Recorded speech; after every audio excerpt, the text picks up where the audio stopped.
نبی کریم صلی اللہ علیہ وسلم نے فرمایا، جو لوگوں پر رحم نہیں کرتا اس پر بھی رحم نہیں کیا جاتا۔ واقع مدینہ منورہ میں ایک دفعہ ایک دیہاتی شخص نبی کریم صلی اللہ علیہ وسلم کی خدمت میں آیا۔ وہ بہت سخت مزاج تھا اور اس کے انداز میں نرمی نہیں تھی۔ وہ سیدھا مسجد نبوی میں داخل ہوا اور بچوں کے ساتھ نرمی اور شفقت دیکھ کر حیران رہ گیا۔ اسی دوران نبی کریم صلی اللہ علیہ وسلم اپنے صحابہ رضی اللہ عنہم کے ساتھ بیٹھے ہوئے تھے۔ وہ دیہاتی شخص آپ صلی اللہ علیہ وسلم کے قریب آیا اور کہنے لگا کہ کیا آپ لوگ اپنے بچوں کو بھی چومتے اور پیار کرتے ہیں؟ نبی کریم صلی اللہ علیہ وسلم نے فرمایا، ہاں، ہم اپنے بچوں پر رحم کرتے ہیں اور محبت کرتے ہیں۔ اس پر اس شخص نے کہا کہ میں تو کبھی اپنے بچوں کو نہیں چومتا۔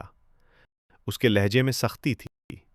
نبی کریم صلی اللہ علیہ وسلم نے اس کی بات سن کر فرمایا، اگر تم رحم نہیں کرتے تو تم پر بھی رحم نہیں کیا جائے گا۔ یہ بات صحابہ رضی اللہ عنہم کے دلوں میں بہت گہری اتر گئی۔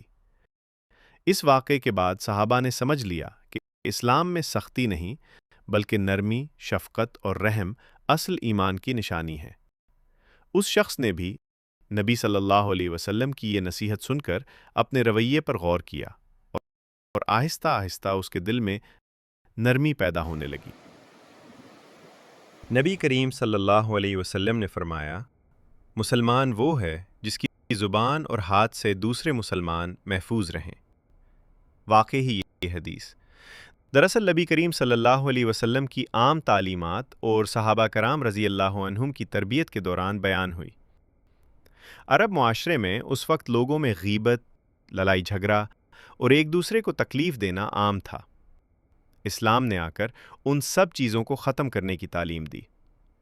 نبی کریم صلی اللہ علیہ وسلم کے پاس جب لوگ ایمان کے بارے میں سوال کرتے تو آپ صلی اللہ علیہ وسلم انہیں ایسے اصول بتاتے جن سے انسان کا کردار بہتر ہو جائے۔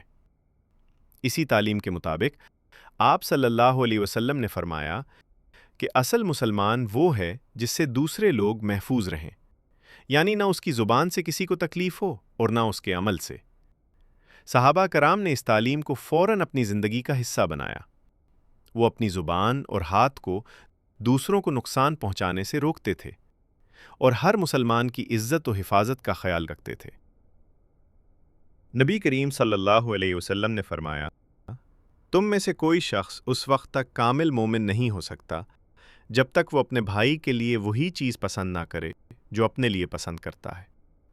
واقعہ ایک بار ایک صحابی رضی اللہ عنہ نبی کریم صلی اللہ علیہ وسلم کی خدمت میں آئے اور عرض کیا کہ یا رسول اللہ صلی اللہ علیہ وسلم، مجھے ایسا عمل بتائیں جو مجھے اللہ کے قریب کر دے۔ آپ صلی اللہ علیہ وسلم نے انہیں یہ نصیحت فرمائی کہ اپنے مسلمان بھائی کے لیے وہی چاہو جو اپنے لیے چاہتے ہو۔ اس بات کو سن کر صحابی خاموش ہو گئے اور دل میں سوچنے لگے کہ اگر میں واقعی ایسا کرنے لگوں تو میرے دل سے حسد اور خود غرضی ختم ہو جائے گی۔ بعد میں وہ صحابی جب اپنے ساتھیوں کے ساتھ بیٹھتے تو ہمیشہ کوشش کرتے کہ کسی کو تکلیف نہ ہو، سب کے لیے خیر خواہی رکھیں۔ اگر کسی کو فائدہ ہوتا تو وہ خوش ہوتے جیسے وہ فائدہ خود انہیں ملا ہو۔ یہی تعلیم آگے چل کر صحابہ کرام رضی اللہ عنہم کی پوری جماعت میں پھیل گئی، جس کی وجہ سے مدینہ ایک محبت اور بھائی چارے کا شہر بن گئے۔ رسول اللہ صلی اللہ علیہ وسلم نے فرمایا، جو شخص اپنے بھائی کی مدد میں لگا رہتا ہے اللہ تعالیٰ اس کی مدد میں لگا رہتا ہے۔ واقعہ ایک گاؤں میں ایک غریب اور کمزور آدمی رہتا تھا جس کے پاس روزگار نہیں تھا۔ وہ بہت پریشان تھا اور لوگوں سے مدد مانگ رہا تھا۔ ایک نیک دل شخص نے اسے دیکھا تو اس کی مدد کرنے کا فیصلہ کیا۔ اس نے اسے پیسے دیے، کھانا دیا اور کام ڈھونڈنے میں بھی مدد کی۔ کچھ وقت بعد وہ غریب آدمی اپنی زندگی میں بہتر ہو گیا اور اپنے پاؤں پر کھڑا ہو گیا۔ ایک دن وہ نیک آدمی بیمار ہو گیا۔ اب وہی غریب شخص جو پہلے کمزور تھا اس کی خدمت کرنے لگا، اس کے لیے کھانا لاتا اور اس کا خیال رکھتا۔ لوگوں نے پوچھا، تم یہ سب کیوں کر رہے ہو؟ اس نے جواب دیا، جس نے میری مشکل وقت میں مدد کی تھی آج میں اس کی خدمت کر رہا ہوں۔ رسول اللہ صلی اللہ علیہ وسلم نے فرمایا، پاکیزگی ایمان کا آدھا حصہ ہے۔ واقعہ: ایک مرتبہ ایک صحابی رسول صلی اللہ علیہ وسلم حضرت عثمان بن عفان رضی اللہ عنہ وضو فرما رہے تھے۔ آپ رضی اللہ عنہ نے بہت اہتمام اور سکون کے ساتھ وضو کیا۔ وضو کے بعد آپ نے فرمایا کہ میں نے رسول اللہ صلی اللہ علیہ وسلم کو دیکھا ہے کہ آپ صلی اللہ علیہ وسلم نے اسی طرح وضو فرمایا، اور پھر ارشاد فرمایا کہ جو شخص میرے اس وضو کی طرح وضو کرے اور پھر 2 رکعت نماز ادا کرے تو اللہ تعالیٰ اس کے پچھلے گناہ معاف فرما دیتا ہے۔ واقعہ ہمیں بتاتا ہے کہ اسلام میں صفائی اور پاکیزگی کی کتنی اہمیت ہے۔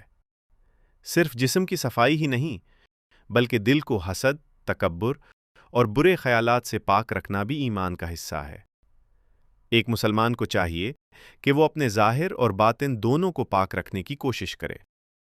رسول اللہ صلی اللہ علیہ وسلم نے فرمایا، جو شخص اللہ اور یوم آخرت پر ایمان رکھتا ہے، اسے چاہیے کہ اچھی بات کہے یا خاموش رہے۔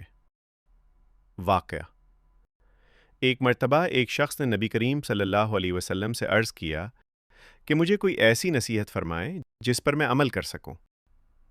آپ صلی اللہ علیہ وسلم نے اسے فرمایا کہ غصے پر قابو رکھو۔ اس شخص نے کئی مرتبہ نصیحت مانگی۔